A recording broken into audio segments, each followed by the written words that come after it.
Antes de arrancar, vamos a orar y después vamos a arrancar cantando Calvario. ¿Sí?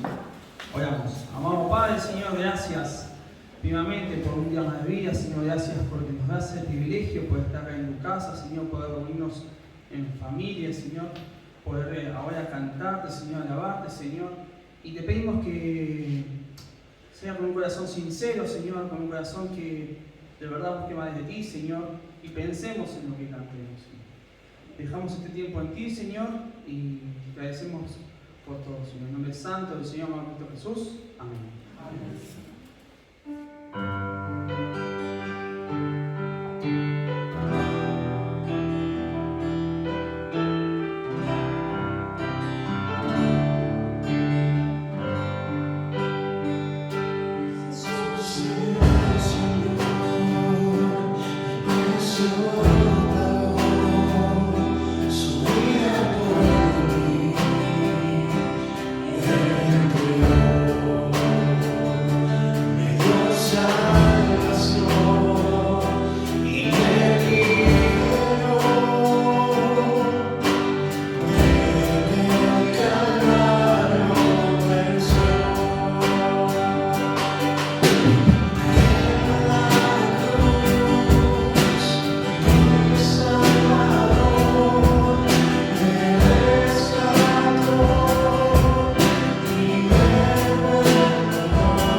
Al final de cada estrofa cantamos y dijimos: en el Calvario venció.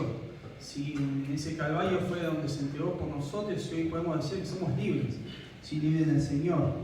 Y en la siguiente canción hay una frase que dice: cantaría te otra vez 10.000 razones. Pero ahí en Salmos, pensando en Salmos 113 del 1 al 4, dice: alabad siervo de Jehová, alabad el nombre de Jehová. Sea el nombre de Jehová bendito, sea ahora y para siempre.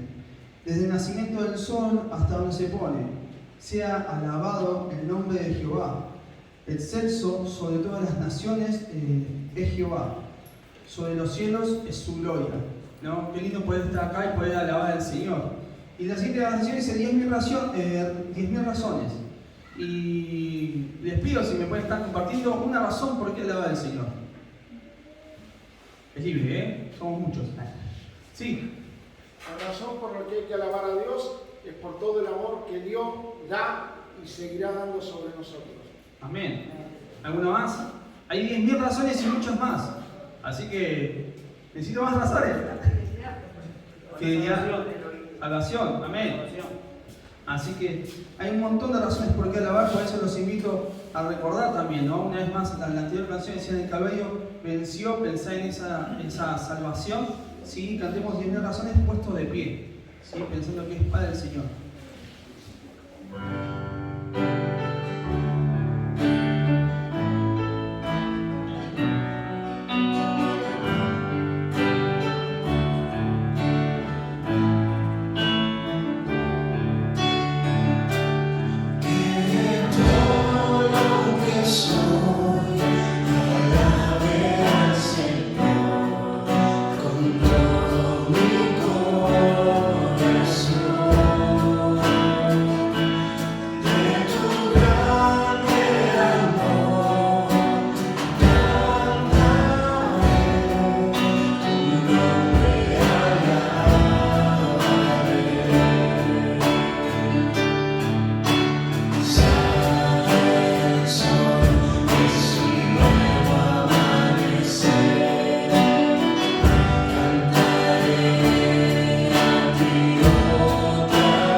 así puestos de pie, seguimos cantando, hay libertad. Cantemos una razón más porque alabar al Señor.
La siguiente canción dice Extiendo y firme.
bien, cantaron hermoso.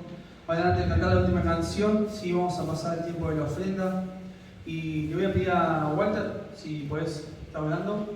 Y Jonás, si puedes pasar la bolsa. Te paso. Oramos. Sí.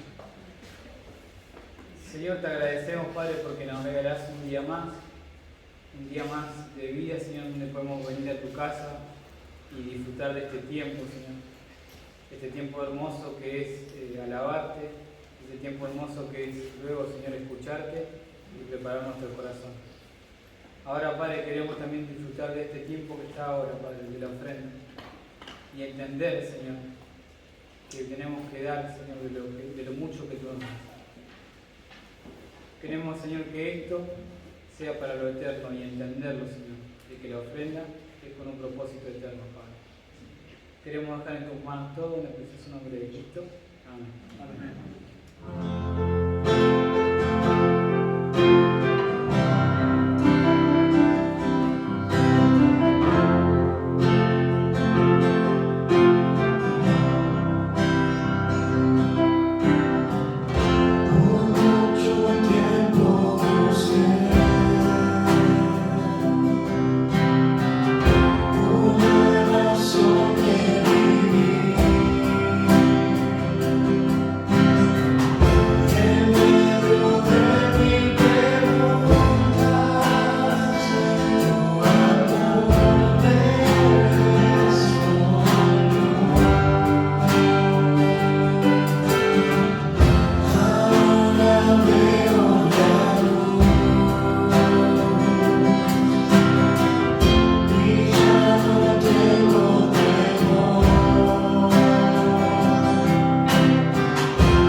Oramos una vez más. Amado Padre, Señor, una vez más agradecerte, Señor, porque nos diste este privilegio de poder cantarte a ti, Señor, poder cantarte y recordar, Señor, las razones, Señor, por qué lo hacemos. Las razones, Señor, porque nos salvaste y nos diste una vida eterna junto contigo, Señor. Te pedimos, Señor, que en este tiempo prepares nuestros corazones, Señor, nuestra alma, Señor, a recibir tus palabras, Señor. Poder aplicar algo nuevo, Señor, en este día. Te lo pedimos y te lo rogamos en el santo del Señor amado Cristo Jesús. Amén. Hay muchas cosas acá, ¿bien? Bueno, muy buenos días, hermanos. Damos gracias a Dios por un domingo más aquí en la casa de Dios. Y desde ya, darle gracias por el Día de la Madre. Así que bueno, damos gracias a Dios por lo que lo tenemos. Hay hermanos que lamentablemente han perdido a su mamá. Pero bueno, siempre es bueno saberla recordar. Y bueno, también debemos pensar que no es solamente hoy el Día de la Madre, son todos los días. Y todos los días debemos honrarla, todos los días debemos orar por ellos, por ella, Y bueno, yo doy gracias personalmente por mi madre, que la tengo con vida y la puedo disfrutar todavía. Será eso hasta que sea la voluntad de Dios. Así que bueno, vamos hoy a hablar en el tercer aspecto que tiene el caso de hablar de la palabra de Dios, de su poder. Hoy me va a tocar hablar, primero se habló de edificación, después se habló de exhortación y a mí me va a tocar hablar sobre la enseñanza como el poder de la palabra a través de la enseñanza. Así que, pero antes vamos a orar, se abre de vuelta la palabra de Dios y nosotros creemos de que cuando se abre la palabra de Dios, Dios nos va a hablar. Así que bueno, esperemos que Dios te hable como me ha hablado a mí. Oremos. Señor, le damos gracias por este tiempo, damos gracias por tu palabra, damos gracias, Padre Celestial, porque tú estás con nosotros, guiándonos, acompañándonos. Gracias, Padre, porque si no fuera por tu gracia, por tu Espíritu Santo, yo no tendría que estar aquí. Señor, es porque tú has obrado, Señor, y tú nos das un mandato. Señor, que al abrir tu palabra, tú nos vas a estar exhortando, enseñando, Señor, lo que tú tienes para con nosotros en este tiempo. Guíanos en este tiempo, guíame a través de esta enseñanza, que pueda ser, Padre Celestial, de bendición para mis hermanos. Guíanos en este tiempo, Señor, y oro por los que están presentes y aún por los que no han podido venir, que tú conoces los motivos, y guiándonos, Señor, siempre a través, Padre Celestial, de tus directrices, de tus mandamientos, para que nosotros los podamos cumplir y ser obedientes. Guíanos en este tiempo. En nombre puro y amado de Cristo Jesús, damos gracias por todo esto. Amén. Muy bien. Yo siempre que cada vez que me toca hablar, siempre busco un texto referencial. Y bueno, ese texto referencial vamos a encontrar en Colosenses, capítulo 3, 16. Dice así, Colosenses 3, 16, la palabra de Cristo more en abundancia en vosotros, enseñándoos y exhortándoos unos a otros en toda sabiduría, cantando con gracia en vuestro corazón, recién lo hemos hecho, al Señor con salmos e himnos y cánticos espirituales. Pero donde vamos a hacer énfasis a partir de ahora, dice, la palabra de Cristo more, habite en cada uno de nosotros en abundancia. Eso de decir constantemente, debe ser abundante la lectura de la palabra de Dios. Ahora vamos a ver algunos ítems que nos enseñan. Pero hoy, no sé si vamos a dar tiempo, pero bueno, vamos a tratar de resumir y tratar de ser concisos. La palabra de enseñanza aquí en la palabra de Dios tiene dos variantes principales. Hay algunas más, pero yo elegí esta. La parte primera, la A, digamos, debemos entender que fundamentalmente la enseñanza es una instrucción que Dios da. Y lo segundo, la parte B, es fundamentalmente es que Dios nos dirige, ¿no es cierto?, o nos demuestra prácticamente cuál es su voluntad. ¿Qué quiere decir esto? ¿Qué significa? Que Dios nos muestra, Dios nos indica, Dios nos guía, Dios nos encamina y nos enseña cómo hacerlo a través de muchos métodos. Fundamentalmente siempre lo muestra a través de su palabra para que podamos hacer su voluntad, ¿no es cierto? Entonces, hoy vamos a tomar como prioridad la parte A, tomar la enseñanza como una instrucción. Vieron que nosotros cuando compramos diferentes cosas tienen su manual de instrucción, ¿no es cierto? En la cual nosotros fijamos, ¿no?, cómo funciona, cómo anda. Bueno, quiero decirte que la Biblia es tu manual de instrucción, porque allí Dios te va a enseñar y te va a capacitar a poder ser un instrumento de Dios. No hay otra idea, no hay otro formato, no hay otro mecanismo en el cual Dios ha utilizado que en el cual nosotros podamos ejercer. Él lo usa a través de su palabra. Muy bien, ¿por qué digo esto? Vayamos a un versículo muy conocido por todos nosotros, 2 de Tesalonicenses, capítulo 3, versículo muy conocido, pero que habla con respecto a esto.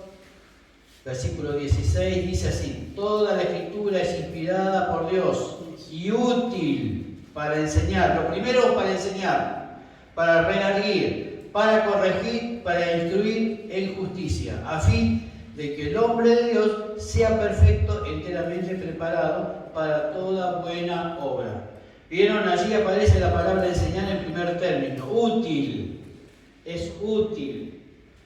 No hay otro medio que nos enseñe a ser justos, a hacer lo correcto, a hacer lo que es agradable delante de Dios, sino es a través de la palabra de Dios, porque es útil, es beneficioso, es provechoso, quiere decir eso, para nuestra vida. Si vos querés sacar de tu vida algún provecho, bueno, lee la palabra de Dios.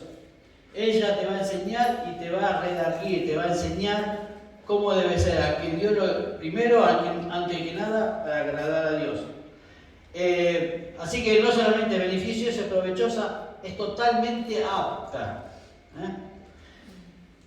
Para ser un hombre o una mujer de Dios, ser buenos instrumentos en sus manos del Creador, vamos a ver 3 aspectos que son importantes entre nuestra personalidad como creyentes,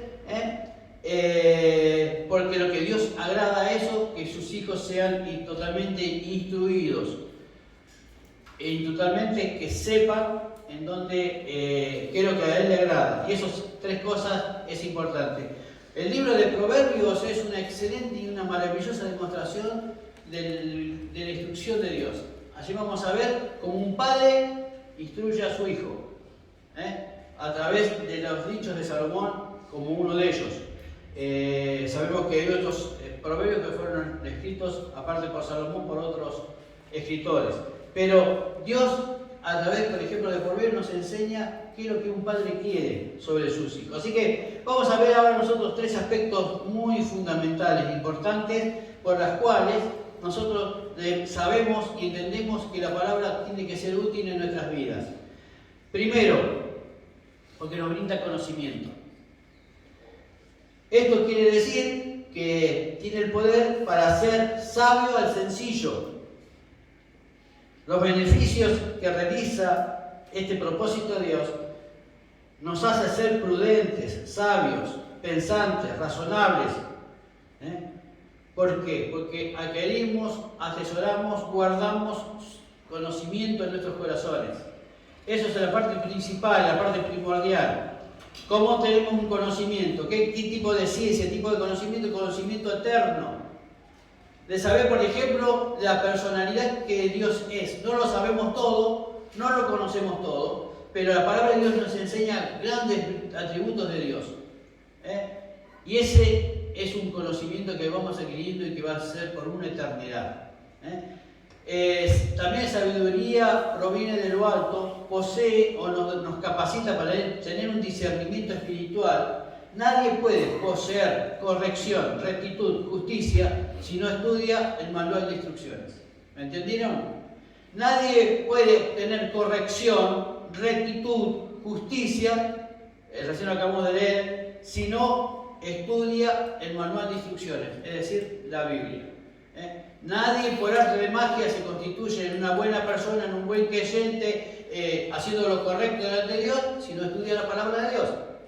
Porque es útil, es provechosa, es beneficiosa para nuestras vidas. Vamos a unos 2 versículos, pero ahí todo en 1 Timoteo, por favor.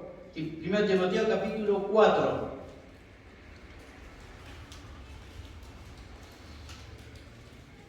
Versículo 13. El que lo encuentra lo puede leer. 1 Timoteo 4:13, a ver qué dice. Entre tanto que voy, ocúpate en la lectura, la exhortación y la enseñanza. Ahí está. ¿Lo puede leer, Daniel, verdad? Sí. Entre tanto que voy, ocúpate en la lectura, la exhortación y la enseñanza. Ahí está. Ahí está la primera recomendación que Dios nos hace. Ocúpate. Es un trabajo, es una responsabilidad que nosotros tenemos. ¿Ocuparnos de qué? De leer la Biblia. Ella nos enseña. Ella nos vamos a encontrar exhortación. Ella vamos a encontrar las cosas que Dios nos manda. Pero debemos ocuparnos. Debemos dedicarle un tiempo. Debemos tener la responsabilidad de tomarlo como un trabajo, una gran responsabilidad que nosotros tenemos. Así Pablo le está diciendo a Timoteo, ocúpate de la exhortación y de la enseñanza. Pero, aparte de ocuparnos, es la forma que Dios tiene para preparar a hombres para adquirir sabiduría a través del estudio de la palabra de Dios. Vamos un poquitito más abajo, capítulo 4, versículo número 15. 1 Timoteo 4, 15. El que lo tiene lo lea, por favor. Lo leo en otra versión. Dice, Sí. presta suma atención a estos asuntos, entrégate de lleno a tus tareas, para que todos vean cuánto has progresado. Ahí está. Bueno, la versión Reina Valera dice, ocúpate en estas cosas. ¿Qué cosas? En la lectura, en la exhortación. Permanece en ellas. No te vayas, no lo leas y te olvides. Permanece en ella, estate en ella, compenetrate en ella. Dice, para que tu aprovechamiento sea manifiesto a todos. Para que la utilidad que tiene la palabra de Dios sea aprovechado por los que te escuchan. Sean aprovechados por aquellos en la cual vos querés influenciar. Esto lo está diciendo Pablo a Timoteo. Timoteo, si vos querés influenciar a las personas y tu aprovechamiento sea visto por todos, debes estudiar, debes ocuparte. Debes permanecer en la enseñanza, debes permanecer en la exhortación, leyendo las Escrituras. Mucho más nosotros en estos tiempos en los cuales a veces no vemos esos beneficios en otras personas. Algunos piensan que conocen 4 o 5 versículos, ya conocen la Biblia. Y la idea es que vos tenés que estudiar toda la Biblia, porque todo constituye la palabra de Dios. Todo es un nivel de enseñanza, todo es un nivel de exhortación que la cual Dios utilizó para que nosotros estuviéramos atentos a ella. Vamos a lo segundo. No solamente Dios te puede adquirir conocimiento a través de la palabra de Dios. La palabra de Dios forma un carácter de vos. Dios quiere que vos estés preparado, que yo esté preparado para que forme un carácter en mi personalidad. Tener un carácter. ¿Qué significa esto? Ahí en 1 Timoteo capítulo 6. Dice el versículo número 3. Si alguno enseña otra cosa, no se conforma a las sanas palabras de nuestro Señor Jesucristo y a la doctrina que es conforme a la piedad. Lo leo de vuelta. Si alguno enseña otra cosa, ¿qué es enseñar otra cosa? Algo que no está conforme a la sana doctrina, algo que no está conforme a la palabra de Dios, algo que no está conforme a la enseñanza que enseñó Cristo. Sabemos que toda esa enseñanza que nosotros recibimos de Cristo es proveída a nosotros por el Espíritu Santo. No es por tu propia sabiduría, no es por lo que vos sepas, no por lo que yo sé, no por lo que yo entiendo, no por lo que yo comprendo, sino el Espíritu Santo nos va a guiar toda verdad. Entonces, no nos alcanza que haya alguien que hable bien, no te alcanza que te diga pocas verdades. Eso, ¿saben qué? Hacían los maestros judaizantes. Ahora lo vamos a ver. Eso hacían los maestros judaizantes cuando utilizaba almas inconstantes y hablaban un poco de la ley, un poco de situaciones. Ahora vamos a ver cómo Pablo le advierte eso a Timoteo. El hombre sin conocimiento y sin práctica en la piedad es un hombre peligroso. Lo vuelvo a leer de vuelta.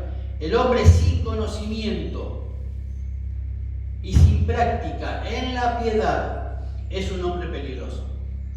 ¿Qué significa piedad? Ahora lo vamos a estar viendo. Pero vamos a recordar lo que primero les dije. Leamos el versículo 4 y el versículo 5 del capítulo 6. Porque dice, si alguno, recordemos el 13, si alguno enseña otra cosa, no se conforma a las sanas palabras de nuestro Señor Jesucristo, ni a la doctrina que es conforme a la piedad. ¿Por qué? Porque está envanecido, dice, versículo 4. Nada sabe y delira acerca de cuestiones y contiendas de palabras, de las cuales nacen envidias, pleitos, blasfemias y malas sospechas. Disputas necias de hombres corruptos de entendimiento y privados de la verdad, que toman la piedad como fuente de ganancias. Apártate de los tales. ¿Vieron lo que está diciendo Pablo? ¿Vieron lo que está pasando en estos días? Hay gente que habla mucho, pero son contiendas, son palabras necias. Personas que están apartadas de la verdad. ¿Saben por qué están apartadas de la verdad? Porque no tienen el Espíritu Santo. Así que no es tanto mi conocimiento, no es tanto mi ciencia, sino que yo tenga el Espíritu Santo para que Él me guíe a toda verdad. Porque nos podemos equivocar, nos podemos desviar si no tenemos el Espíritu Santo. Porque confiamos en nosotros mismos. Es una lucha constante que nosotros tenemos. Pero allí Pablo le dice, cuestiones y contiendas, blasfemias, malas sospechas, disputas necias de hombres corruptos de entendimiento, privados de la verdad, que toman la piedad como fuente de ganancia. Ahora, le voy a pasar a explicar, y una cosa que debemos hacer énfasis, no es conforme a lo que pienso yo, no es conforme a lo que yo creo, sino es conforme a las palabras de Jesucristo, dice. Conforme a la enseñanza de Jesucristo. Nosotros debemos perseverar lo que Cristo nos fue enseñado y fue dictado a través de la palabra de Dios. Ahora, ¿cómo debe ser ese carácter de siervo? Hay que ser pastora para ser un siervo de Cristo, debe ser piadoso. Eso quiere decir que debe poseer devoción, debe poseer temor a Dios, que es el principio de la sabiduría, y obediencia. Debe tener devoción. Vos debés tener a Dios y a Cristo allí, como tu Dios, como tu Señor, como el que te guía, como el que te enseña. Si vos tenés eso en la mente, cuando lees la palabra de Dios, solo la piedad va a ir aflorando en tu vida. Ahora, si vos no tenés temor a Dios, no vas a tener sabiduría. Si vos cuando leas la palabra de Dios, te da lo mismo leerla o no leerla, porque no está el temor de Dios en tu vida o en tu corazón, es peligroso. Porque ¿sabés una cosa? Cuando no tenés temor, no vas a ser tampoco obediente a lo que Dios te manda. Y vas a hacer la tuya. Vas a hacer lo que vos pensás, vas a hacer lo que vos crees, vas a hacer esto. ¿Por qué? Porque decidiste no tener temor a Dios y no decidiste a obedecer la palabra de Dios. Eso forma parte de la persona que es piadosa. En el conjunto. Otro carácter, vamos a 2 Timoteo capítulo 2, 24. Acá está el manual, hermanos, del consejo de Pablo hacia Timoteo. Dice, porque el siervo del Señor no debe ser contencioso, ahí volvemos a caer en lo anterior, sino amable para con todos, apto para enseñar, sufrido. ¿Vieron? Apto para enseñar, sufrido, porque el siervo del Señor, todo aquel persona, no solamente los maestros, no solamente los pastores, no solamente el diácono, no solamente la maestra de la escuela dominical, dice el siervo, a todo aquel que quiere ser el siervo del Señor, que quiera servir al Señor, no debe ser ni contencioso, sino amable para con todos, apto para enseñar, sufrido. Debes padecer situaciones en las cuales hay gente que no opina igual que vos, o que no te considere, o que no te reconozca. Bueno, la Biblia dice que debe ser sufrido.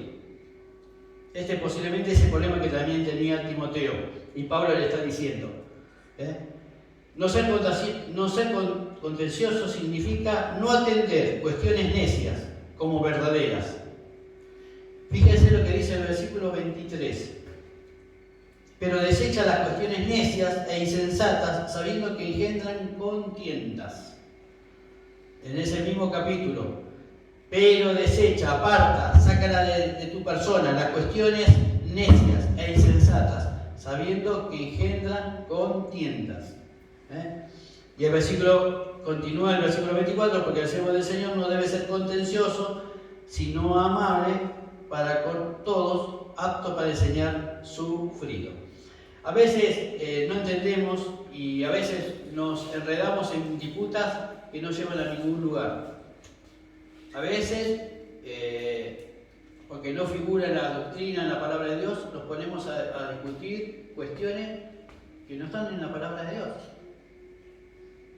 Habría muchas para referirnos, pero ustedes me entienden cuando muchas veces nos ponemos a discutir cosas que no tienen sentido, que son innecesarias.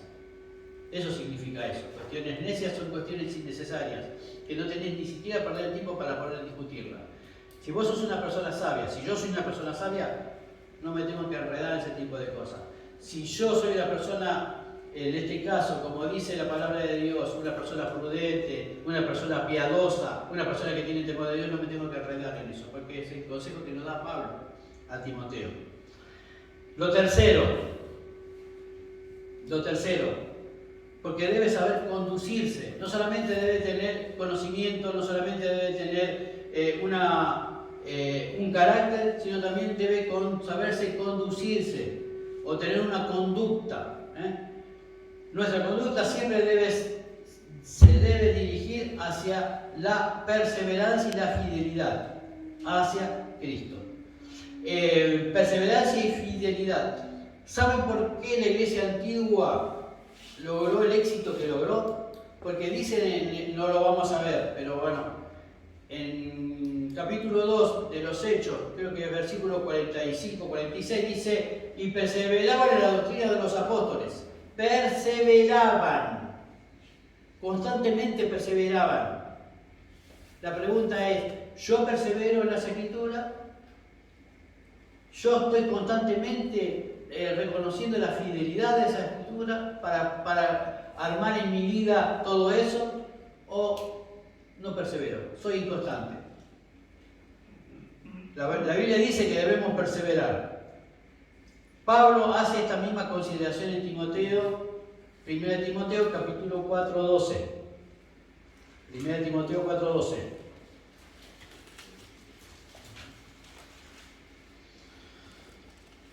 Fíjense lo que dice Pablo. Ninguno tenga en poco tu juventud, sino sé ejemplo de los creyentes en palabra, conducta, amor, espíritu, fe y pureza. ¿Vieron lo que dice Pablo? En conducta. Después de la palabra viene la conducta, dice Pablo. Nosotros debemos tener si tu conocimiento es suficientemente amplio en la palabra de Dios, si tu carácter es piadoso, como lo registra la palabra de Dios, vos debes conducirte en consecuencia, como lo dice tu palabra, como lo dice la palabra aquí, en conducta, siendo ejemplo, siendo testimonio. Maradona decía, yo no quiero ser ejemplo de nadie, porque realmente no lo era. Pues es muy fácil sacarnos la responsabilidad, ¿vieron? Nosotros como creyentes no podemos sacarnos la responsabilidad. Dios nos escogió para ponernos allí en la vidriera, para que todo el mundo mire y observe lo que Dios hizo en nuestras vidas. No podés escapar de todo eso. No podés bajarte del altar. No podés renunciar. Tenés que estar ahí siendo ejemplo para otros, modelo para otros. A eso Dios nos llamó, a ser modelos, a ser ejemplos para otros. No podemos dejar de influenciar personas. Vos, tarde o temprano, bien o mal, influyes a personas.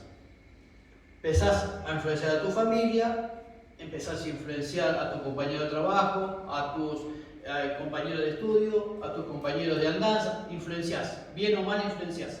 No podés escapar de esa situación, porque Dios quiere y necesita de eso. Fíjense lo que dice 1 Timoteo capítulo 3:15. Para que si tardo, sepas cómo debes conducirte en la casa de Dios, que es la iglesia del Dios viviente, columna y baluarte de la verdad. Dice Pablo, si tardo, vos debes conducirte como corresponde, siendo verdadero, siendo justo, siendo un joven sabio, un joven paciente, un joven piadoso, para poder llegar a ser ejemplos hacia otros. ¿Vieron? Para que, como dice allí, para que nuestro ejemplo pueda resultar de beneficio para aquellos que nos miran, que nos escuchan. Vamos a 1 Timoteo. Y es un versículo que nos compete a Sergio y a mí. Dice 1 Timoteo capítulo 3. Dice, palabra fiel, si alguno anhela obispado, buena obra desea.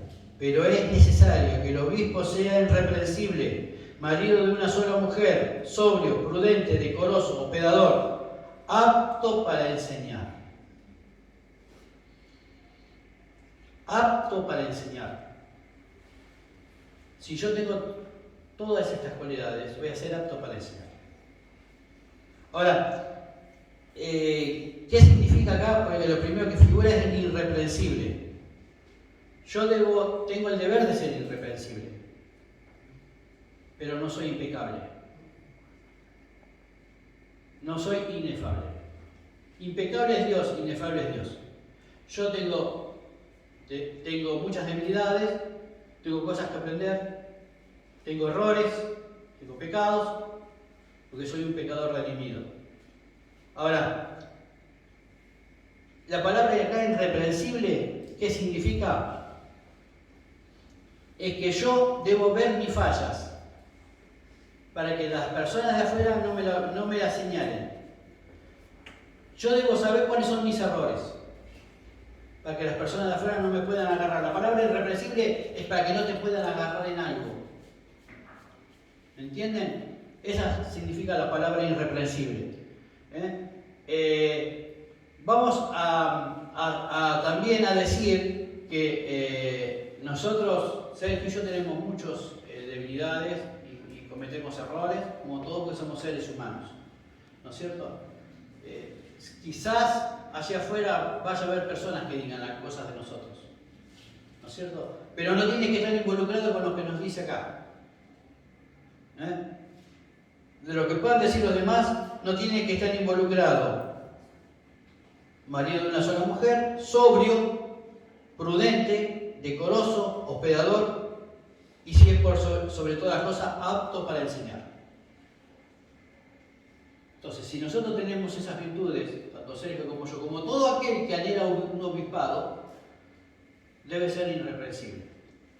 Vuelvo a repetir, irreprensible no significa que seas impecable y que seas inefable. Solamente a Dios le pertenece eso. Bueno, vemos que tenemos un poquitito más de tiempo. Vamos a la segunda referencia, al segundo significado. Solo lo vamos a mencionar rápidamente. Alguien que me lea Salmo capítulo 32, 8 y 9. También está Salmo 25, no lo vamos a estar leyendo. Salmo 73, 24. Yo escogí algunos. Y yo voy a leer Isaías 48, 17, así rápidamente. Simplemente para mencionar. Salmo 32, 8 y 9. El que lo tenga lo puede leer. Te haré entender y te enseñaré el camino que debes andar. Sobre ti fijaré mis ojos. No seáis como el caballo. 32, 8 y 9, ¿no? Sí. No seáis como el caballo o como el mulo, sin entendimiento, que han de ser sujetados con cabestro y con freno, porque si no, no se acercan a ti. Ahí está. Dios nos guía a que podamos entender. Dios nos guía para que podamos comprender. Él nos va a estar enseñando el camino. ¿Vieron que yo les dije? Esa segunda sección significa que Dios nos guía caminos. A veces, no sé qué tan testarudo, tan cabezón sea vos, pero Dios utiliza sus formas para hacernos entender las cosas. Dios tiene la forma de saber cómo nosotros debemos aprender a confiar en Él. A veces puede ser una enfermedad, a veces puede ser un accidente, a veces puede ser, muchas veces, un tropiezo, a veces puede ser una contienda con una familia. Dios escoge cosas para hacerte entender y hacerme entender a mí y hacerme comprender que Él fijó los ojos en mí. Eso no debemos olvidarnos. Los ojos de Dios están enfocados siempre en nosotros. Isaías 48 dice un versículo muy lindo, muy conocido. Versículo 17 dice así: así ha dicho Jehová, Redentor tuyo, el Santo de Israel: yo soy Jehová, Dios tuyo, que te enseña provechosamente, que te encamina por el camino que debes seguir. ¿Vieron? Él te encamina, nos pone en el camino correcto. Tiene sus métodos, tiene su forma. Pero vamos a cerrar acá, ¿no es cierto? Porque habría mucho para hablar. Recordad que debes tener conocimiento, tenés que tener un carácter y sabes conducirte, tener una conducta delante de la presencia de Dios. Voy a cerrar con esto rápidamente, porque una cosa que dijo Walter el otro día, que es verdad, vieron que allí Pablo fue un hombre maestro de los gentiles, fue un enseñador de la palabra, fue un predicador de la palabra, fue un hombre que discipuló a muchas personas. Pero ¿saben qué? Pablo cometió un error. Y ese error casi le cuesta la vida a un creyente. Y ese creyente era Juan Marcos. Vamos al hecho en sí, de la equivocación que tuvo Pablo. Ahí en Hechos, capítulo 15.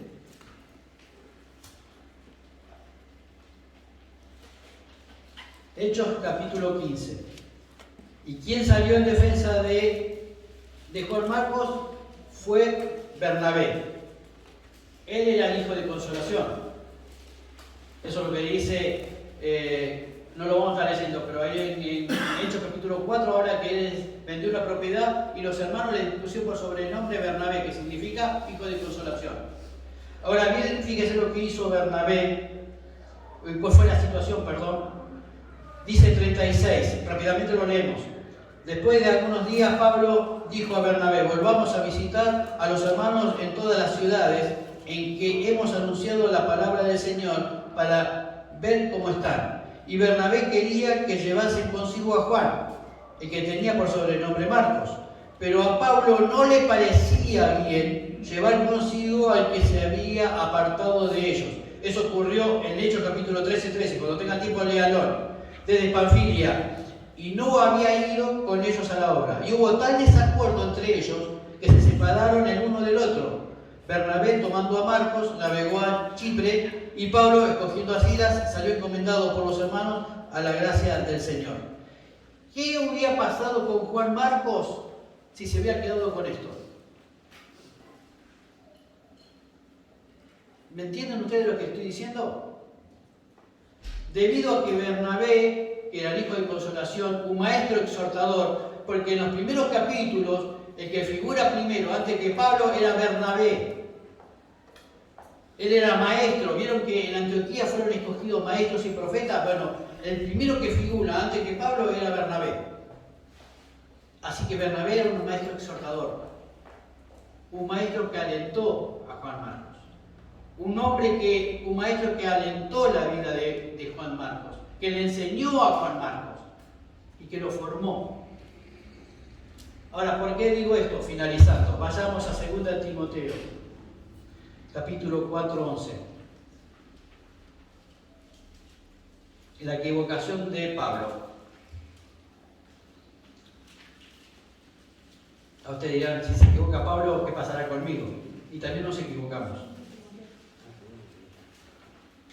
2 Timoteo 4:11, que lo puede encontrar, lo puede leer. Solo Lucas está conmigo. Toma a Marcos y tráele contigo, porque me es útil para el ministerio. ¿Vieron?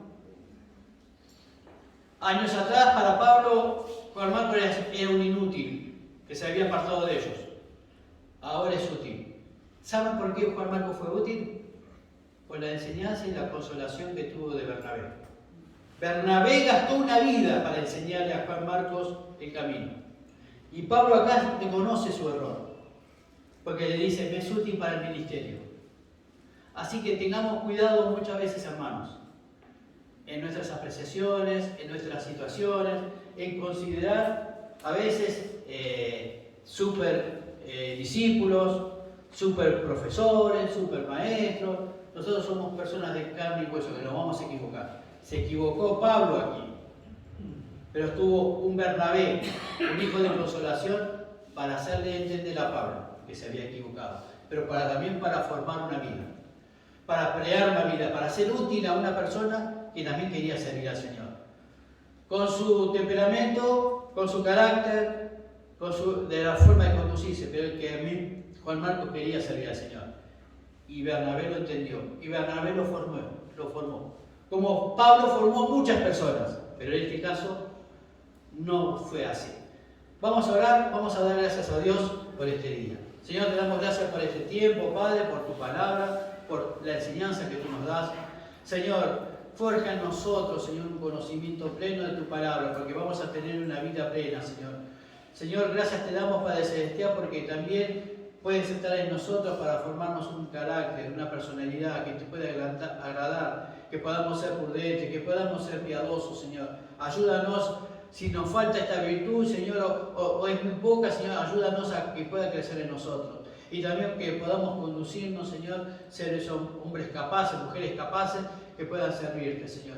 Y damos gracias, Padre Celestial, por un Bernabé, que pudo enseñar, Señor, Padre Celestial, y que pudo, Señor, a través de Juan Marcos, Señor, ayudar a que Pablo también lo pudiera reconocer. Gracias, Señor, por personas como Bernabé, que están allí enseñando, exhortando, animando, alentando a las personas, Señor, Padre Celestial. Gracias, Padre Celestial, por la obra de esos ministerios.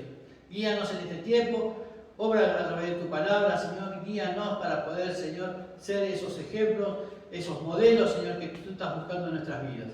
Guíanos en este tiempo, en el nombre puro y amado de Cristo Jesús, te damos las gracias por todo esto.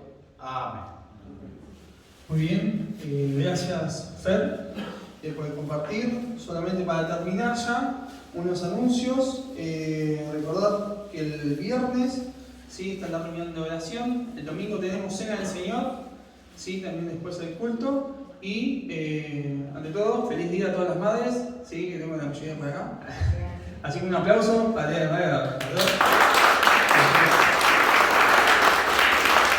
Oremos una vez más y termina la reunión, ¿sí? Amado Padre, Señor, gracias una vez más por este momento, Señor, por el privilegio de tu palabra. Señor, te pedimos que no nos quedemos acá, Señor, sino que las podamos aplicar en nuestras vidas, Señor, en buscarte más a ti, Señor, en refugiarnos más en ti, Señor, así como cantábamos antes, Señor, por estar firme en ti cada día, Señor. Te pedimos, Señor, por este día especial, Señor, por cada mamá, Señor, que está acá presente, Señor, por los que no pueden venir, que se estés cuidando, Señor, guiando y protegiendo. Señor, te lo pedimos y te lo rogamos. En nombre santo del Señor, amado Cristo Jesús. Amén. Amén.